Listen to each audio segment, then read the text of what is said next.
Hello, guys.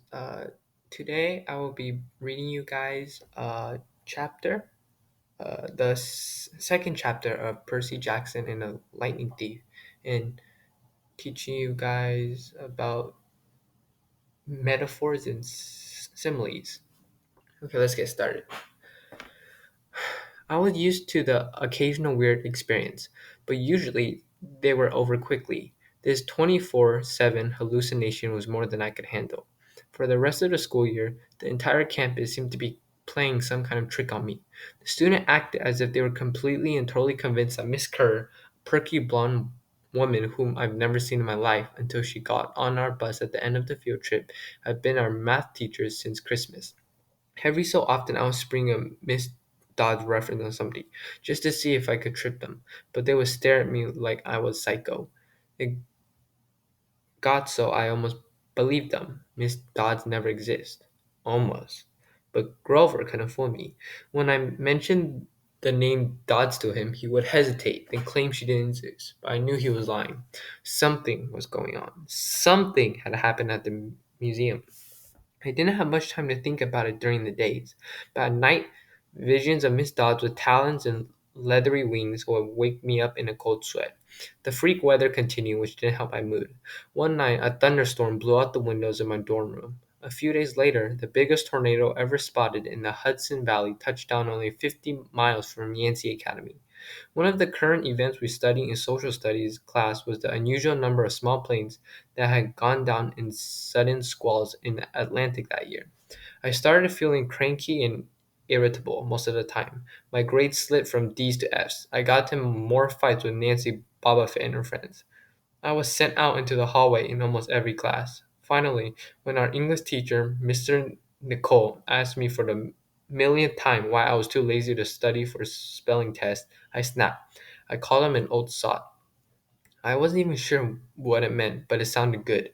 The headmaster sent my mom a letter the following week, making it official. I will not be invited next year to Yancey Academy. Fine, I told myself. Just fine. I was homesick. I wanted to be with my mom in our little apartment on the Upper East Side, even if I had to go to public school and put up with my obnoxious stepfather and his stupid poker parties. And yet, there were things I missed at Yancey. The view of the woods out my dorm window, the Hudson River in the distance, the smell of pine trees. I miss Grover, who'd been a good friend, even if he was a little strange. I wonder how if he survived next year without me. I missed Latin class too. Mr. Brunner's crazy tournament days and his faith that I could do well. As exam week got closer, Latin was the only test I studied for. I hadn't forgotten what Mr. Brunner had told me about this subject being life and death for me. I wasn't sure why, but I started to believe him. The evening before my final, I got so frustrated. I threw the Cambridge Guide to Greek Mythology across my dorm room. Words had started swimming off the pages, circling my head, the letters doing 180s as if they were riding skateboards. There was no way I was going to remember the difference between Chiron and Charon, or Polydix and Polydeuces, and conjugating those Latin verbs, forget it. I paced the room feeling like ants were crawling inside my shirt. I remember Mr. Brunner's serious expressions, his thousand-year-old eyes. I will only accept the best from you, Percy Jackson. I took a deep breath. I picked up the mythology book. I never asked the teacher for help before, but maybe if I talked to Mr. Brunner, he could give me some pointers. At least I could apologize for the big fat F I was going to score on his exam. I didn't want to leave Yancey Academy with him thinking I hadn't tried. I walked downstairs to the faculty offices. Most of them were dark and empty, but Mr. Brunner's door was ajar, light from his window stretching across the hallway floor. I was 3 steps from the door handle when I heard voices inside the office. Mr. Brunner asked a question. A voice that was definitely Grover said, "Worried about Percy, sir?" I froze. I'm not usually an eavesdropper, but I dare you to try not listening if you hear your best friend talking about you to an adult. I inched closer. Alone this summer, Grover said. I mean, a kindly one in the school. Now that we know for sure, and they know too, we would only make matters worse by rushing him, Mr. Brunner said. We need the boy to mature more. But he may not have time. The summer solstice deadline will have to be resolved without him, Grover. Let him enjoy his ignorance while he still can. Sir, he saw her. His imagination, Mr. Brunner insisted. The mist over the students and staff will be enough to convince him of that. Sir, I I can't fail in my duties again. Grover's voice was choked with emotion. You know what that will mean. You haven't failed, Grover, Mr. Brunner said kindly. I should have seen her for what she was. Now let's just worry about keeping Percy alive until next autumn. The mythology book dropped out of my hands and hit the floor with a thud. Mr. Brunner went silent. My heart hammering, I picked up the book and back down the hall. A shadow slid across the lighted glass of Brunner's office door, the shadow of something much taller than my wheelchair bound teacher, holding something that looked suspiciously like an archer's bow. I opened the nearest door and slipped inside. A few seconds later, I heard a slow clop, clop, clop, like muffled wood blocks, then a sound like an animal snuffing right outside my door. A large, dark shape paused in front of the glass, then moved on. A bead of sweat trickled down my neck. Somewhere in the hallway, Mr. Brunner spoke. Nothing, he murmured.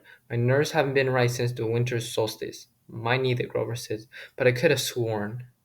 Go back to the dorm, Mr. Brunner told him. You've got a long day of exams tomorrow. Don't remind me.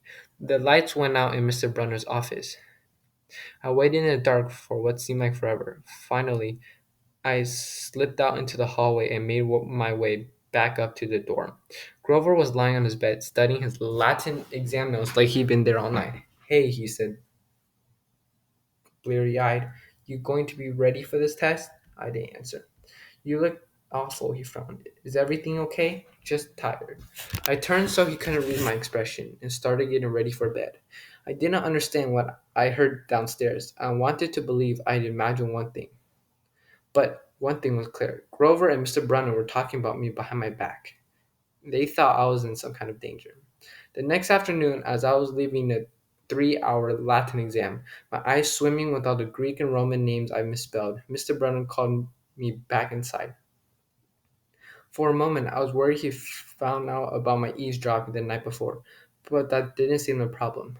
Percy, he said, don't be discouraged about leaving Yancey. It's for the best. His tone was kind, but the words still embarrassed me. Even though he was speaking quietly, the other kids finishing the test could hear. Nancy Bava had smirked at me and made a sarcastic little kissing motions with her lips. I mumbled, okay, sir. I mean, Mr. Brunner wheeled his chair back and forth like he wasn't sure what to say. This isn't the right place for you. It was only a matter of time. My eyes stung. Here was my favorite teacher in front of the class telling me I couldn't handle it. After saying he believed in me all year, now he was telling me I was destined to get kicked out. Right, I said, trembling. No, no, Mr. Brunner said. Oh, confound it all. What I'm trying to say, you're not normal, Percy. That's nothing to be. Thanks, I blurted. Thanks a lot, sir, for reminding me. Percy, but I was already gone. On the last day of the term, I shoved my clothes into my suitcase. The other guys were joking around talking about their vacation plans. One of them was going on a hiking trip to Switzerland. Another was cruising the Caribbean for a month. They were juvenile delinquents like me, but they were rich juvenile delinquents. Their daddies were executives or ambassadors or celebrities. I was a nobody from a family of nobodies. They asked me what I'd be doing this summer, and I told them I was going back to the city. What I didn't tell them was that I have to get a summer job walking dogs or selling magazine subscriptions and spend my free time worrying about where I go to school in the autumn. Oh, one of the guys said, that's cool. They went back to their conversation as if I've never existed. The only person I dreaded saying goodbye to was Grover, but as it turned out, I didn't have to. He booked a ticket to Manhattan on the same Greyhound as I had, so there we were together again heading into the city. During the whole bus ride, Grover kept glancing nervously down the aisle, watching the other passengers. It occurred to me that he always acted nervous and fidgety when we left Nancy. as if he expected something bad to happen. Before, I was always assumed he was worried about getting teased, but there was nobody to tease him on the Greyhound. Finally, I couldn't stand it anymore. I said, looking for kindly ones? Grover nearly jumped out of his seat. What do you mean? I confessed about eavesdropping on him and Mr. Brunner the night before the exam. Grover's eyes twitched. How much did you hear? Oh, not much. What's the summer solstice deadline? He winced. Look, Percy, I was just worried for you, see? I mean, hallucinating about demon math teachers, Grover. And I was telling Mr. Brunner that maybe you were overstressed or something because there was no such person as Miss Dodds. And Grover, you're a really, really bad liar. His ears turned pink. From his shirt pocket, he fished out a grubby business card. Just take this, okay? In case you need me this summer. The card was in fancy script, which was murder on my dyslexis eyes, but I finally made out something like Grover Underwood, keeper, Half Blood Hill, Long Island, New York. What's half? Don't say it out loud, he yelled. That's my summer address. My heart sank. Grover had a summer home. I never considered that his family might be as rich as the others at Yancey. Okay, I said glumly. So, like, if I want to come visit your mansion, he nodded. Or if you need me, why would I need you? It came out harsher than I meant it to. Grover blushed right down to his Adam's apple. Look, Percy, the truth is, I kind of have to protect you. I stare at him. All year long, I've gotten in fights keeping bullies away from him. I lost sleep worrying that he'd get beaten up next year without me. And here he was acting like he was the one who defended me. Grover, I said, what exactly are you protecting me from? There was a huge grinding noise under our feet. Black smoke poured from the dashboard and the whole bus filled with a smell like rotten eggs. The driver cursed and limped the Greyhound over to the edge of the highway. After a few minutes clanking around in the engine compartment, the driver announced that we all have to get off. Grover and I filed outside with everybody else. We were on a stretch of country road, no place you'd notice if you didn't break down here. On our side of the highway was nothing but maple trees and litter from passing cars. On the other side, across 4 lanes of asphalt shimmering with afternoon heat, was an old-fashioned fruit stand. The stuff on sale looked really good, heaping boxes of blood-red cherries and apples, walnuts and apricots, jugs of cider, and a clawfoot tub full of ice. There were no customers, just 3 old ladies sitting in rocking chairs in the shade of a maple tree, knitting the biggest pairs of socks I've ever seen. I mean, these socks were the size of sweaters, but they were clearly socks. The lady on the right knitted one of them. The lady on the left knitted the other. The lady in the middle held an enormous basket of electric blue yarn. All 3 women looked ancient, with pale faces wrinkled like fruit leather, silver hair tied back in white bandanas, bony arms sticking out of bleached cotton dresses. The weirdest thing was they seemed to be looking right at me. I looked over at Grader to say something about this and saw that the blood had drained from his face. His nose was twitching. Grover, I said, hey man, tell me they're not looking at you. They are, aren't they? Yeah. Weird, huh? You think those socks would fit me? Not funny, Percy. Not funny at all. The old lady in the middle took out a huge pair of scissors, gold and silver, long bladed like shears. I heard Grover catch his breath. We're getting on the bus, he told me. Come on. What? I said. It's 1,000 degrees in there. Come on. He pried open the door and climbed inside, but I stayed back. Across the road, the old ladies were still watching me. The middle one cut the yarn, and I swear I could hear that snip across 4 lanes of traffic. Her 2 friends balled up the electric blue socks, leaving me wondering who they could possibly be for Sasquatch or Godzilla. At the rear of the bus, the driver wrenched a big chunk of smoking metal out of the engine compartment. The bus shuddered, and the engine roared back to life. The passengers cheered. Darn right, yelled the driver. He slapped the bus with his hat. Everybody back on board. Once we got going, I started feeling feverish, as if I caught the flu.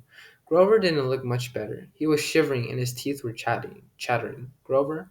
Yeah. What are you not telling me? He dabbed his forehead with his shirt sleeve. Percy, what did you see back at the fruit stand? You mean the old ladies? What is it about them, man? They're not like Miss Dodds, are they? His expression was hard to read, but I got the feeling that the fruit stand ladies were something much, much worse than Miss Dodds, he said. Just tell me what you saw. The middle one took out her scissors and she cut the yarn. He closed his eyes and made a gesture with his fingers that might have been crossing himself, but it wasn't. It was something else, something almost older. He said, You saw her snip the cord. Yeah, so? But even as I said it, I knew it was a big deal. This is not happening, Grover mumbled. He started chewing on his thumb. I don't want this to be like the last time. What last time? Always sixth grade. They never get past six. Grover, I said, because he was really starting to scare me. What are you talking about? Let me walk you home from the bus station. Promise me. This seemed like a strange request to me, but I promised he could. Is this like a superstition or something? I asked. No answer. Grover, that snipping of the yarn, does that mean somebody is going to die? He looked at me mournfully, like he was already picking the kind of flowers I like best on my coffin. Okay, so that was Percy Jackson in Lightning Thief, Chapter 2. Here are the. Okay, here's this summary. No one seems to recall Miss Dodd's existence after Percy destroyed her, so he is even more convinced something strange is going on. Frustrated by this and other strange occurrences, his grades drop. He fights with Nancy and then disrespects the teacher. With the end of the school year approaching, Percy is expelled from returning to Yancey Academy in the fall, but he is allowed to finish out the current school year. Percy decides the only final he will prepare for is Latin since Mr. Brunner is his favorite teacher. He approaches Mr. Brunner's office and overhears a conversation between Mr. Brunner and Grover regarding the incident with Miss Dodds. They talk about magical mist making the students and staff forget the altercation. Then Grover says that Percy may be the only one who can save them from the kindly ones before the summer solstice. After the school year ends, Percy confronts Grover about his conversation with Mr. Brunner while riding on a bus. Off the bus, across the street, Grover and Percy see three old women knitting. Grover seems to be worried at making Percy promise him that they will walk to Percy's home together. Percy agrees and watches as the woman in the middle cuts a string. The cut signifies someone is going to die. And here are the vocab words. There's 8 of them this time. Hallucination, obnoxious, ajar, solstice, superstition, immortal, eavesdropper, and destined. So, hallucination is an experience involving the apparent perception of something not present. So, if you see a ghost or someone dead right in front of you, that means you're hallucinating since it's not there in person. You're just imagining it in your mind. Nauseous, extremely unpleasant. So I'm pretty sure if you guys have siblings, your siblings can be ob- obnoxious sometimes, like they annoy you a lot. Ajar, a door or slight or other open, slightly open. So like a door, it's not fully open, but it's not closed. It's like right in the middle, like kind of open. Solstice, the time of day at which the sun reaches its maximum or minimum declination. So there's the winter solstice, the spring, the summer, and the autumn solstice. And superstition, a widely held but unjustified belief in supernatural cause leading to certain consequences of an action or event. So, like, a very common superstition is if you see black cats and broken glass, that means you will get bad luck. That is a very common superstition. Immortal, living forever, never dying or decaying. So, like, something immortal would be God. He is immortal. He lives forever, never dying. Eavesdropping. Eavesdropping, secretly listening to a conversation. So if if your parents are alone in the room talking about you and you hear them, then you are eavesdropping because you're trying to hear what they are trying to say without them knowing that you're listening to them. Destined. Certain to meet a particular fate. So, an example of this is if my parents were really good b- basketball players, then people will say I'm also destined to become a basketball player. Okay, today we're going to be talking about similes and metaphors. So, the definition of simile is a figure of speech involving the comparison of one thing with another thing of a different kind, used to make a description more vivid, using as or like. Such as the example, the guy reeked like moldy garlic pizza wrapped in gym shorts. You see, it says so. We can tell it's a simile because it used the word like. The guy reeked like moldy garlic pizza, and it's a comparison between the smell of a garlic pizza wrapped in gym shorts, which means the author is implying that he smells really, really bad.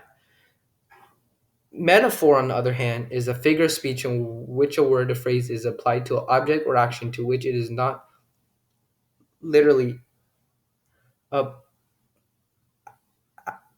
applicable, which means it's it's the same as a simile without using like or as. For example, black smoke poured from the dashboard and the whole bus filled with the smell of rotten eggs. This is comparing the smell and using an example of the smell of rotten eggs, which the author is implying that it smells really, really bad. But compare that to the simile, the metaphor doesn't use as or like. So to tell if it's a simile or a metaphor, just look out for the as or likes.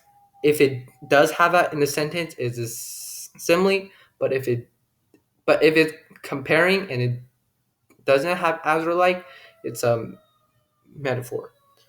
So that's it for today, guys. I'll see you guys later. Bye.